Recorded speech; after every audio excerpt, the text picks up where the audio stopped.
Hello les amis, bonjour à tous et bienvenue chez SDR Bike. Aujourd'hui je vais vous parler d'un sujet assez facile et simple, le réglage du dérailleur arrière.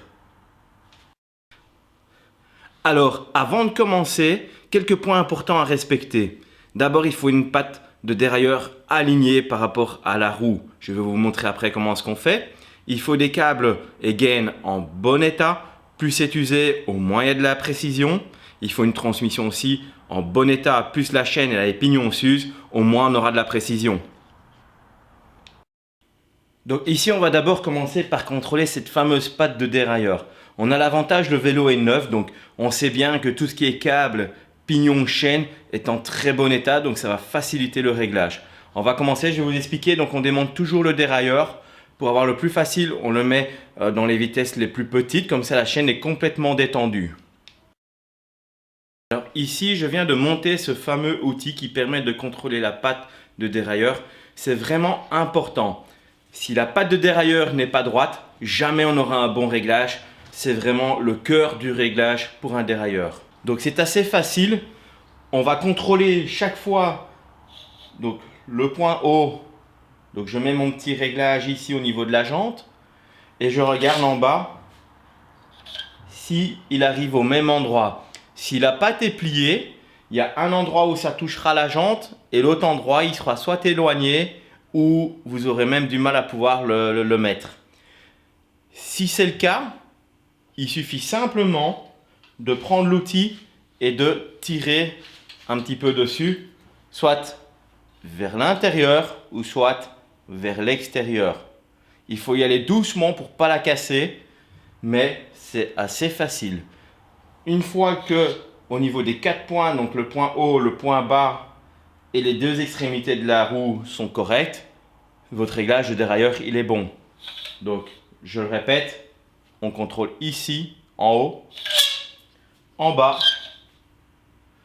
et sur les côtés, ici et là. Et quand on est bon, le réglage est parfait. Donc ici, je viens de remonter maintenant le dérailleur sur le vélo. On va pouvoir contrôler les butées. Les butées, ça va servir à quoi? C'est quand vous allez monter sur le grand pignon à l'arrière ou descendre sur le petit, cela va permettre au dérailleur de ne pas tomber à côté et d'éviter un déraillement de la chaîne. Je vais vous expliquer ça tout de suite. Sur cette image, on peut voir que le dérailleur est parfaitement aligné. Il est horizontal par rapport à la roue. Ça c'est fait, on va passer au réglage des butées hautes et basses. Vous avez deux petites butées qui sont juste ici au niveau du dérailleur. Il y en a une qui va servir à ce que la chaîne ne tombe pas de l'autre côté au niveau du grand pignon et une autre butée pour régler du côté du petit pignon. On va commencer par régler les butées. Donc on va commencer par régler la butée haute. On va actionner la roue et tout simplement en tournant, je viens faire monter mon dérailleur jusqu'à la dernière vitesse et je pousse dessus. Je vois qu'ici que la chaîne ne tombe pas à côté. Si c'est le cas, il suffit simplement de venir revisser un petit peu la butée jusqu'au moment où la chaîne ne tombera plus à côté. On fait la même chose avec le petit pignon. On laisse redescendre et là, il s'arrête automatiquement dessus.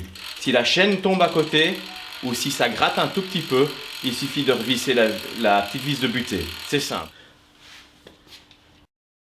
On a aussi une troisième vis. Alors à quoi elle sert? Elle permet d'ajuster l'écart entre la galette de dérailleur et le grand pignon à l'arrière. Si la galette de dérailleur est trop éloignée, on aura un manque de précision dans les vitesses. Si la galette est trop proche, à ce moment-là, on risque de venir gratter contre le grand pignon ou d'autres et d'avoir un bruit au niveau des passages de vitesse. On le met généralement sur le plus grand des pignons et la petite vis se règle juste ici. On la serre comme ceci, on le voit le dérailleur bouger.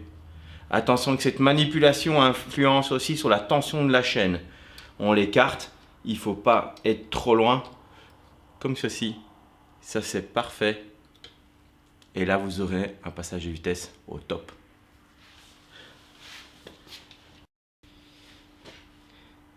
Maintenant la phase de réglage de la tension du câble. On vient simplement d'abord fixer le câble au dérailleur. Le tendeur est détendu quasiment au maximum. On commence à faire tourner la roue. on monte la première vitesse. Et alors ici, on entend qu'elle gratte. Moi, ce que je fais pour savoir si je dois tendre ou détendre mon dérailleur, je le fais un tout petit peu à la main et vous allez entendre le bruit va disparaître. Voilà. Donc là, je sais que j'ai poussé dessus et qu'en poussant, le bruit disparaît. Donc ça veut dire que mon câble doit être un petit peu plus tendu. Je le tends. Et je recommence l'opération. Je redescends sur le petit pignon et je remonte. Et là, le bruit a disparu. Je passe sur le troisième et je les fais tous l'un après l'autre pour voir si toutes les vitesses passent bien. Et je redescends pareil. Et si à un endroit il y a une vitesse qui gratte, soit je tends le câble ou je le détends pour que le dérailleur soit bien aligné sur mon pignon. Maintenant que vous êtes des pros du réglage du dérailleur, vous avez vu c'est assez facile, il faut un peu de patience. Il faut que les éléments en question soient en bon état. Surtout pas quelque chose de complètement usé, sinon les passages de vitesse ne fonctionneront jamais. Je vous souhaite un maximum de plaisir, amusez-vous bien, on se dit à bientôt et n'oubliez pas de vous abonner à notre chaîne pour suivre toutes nos vidéos. À bientôt les amis, ciao ciao.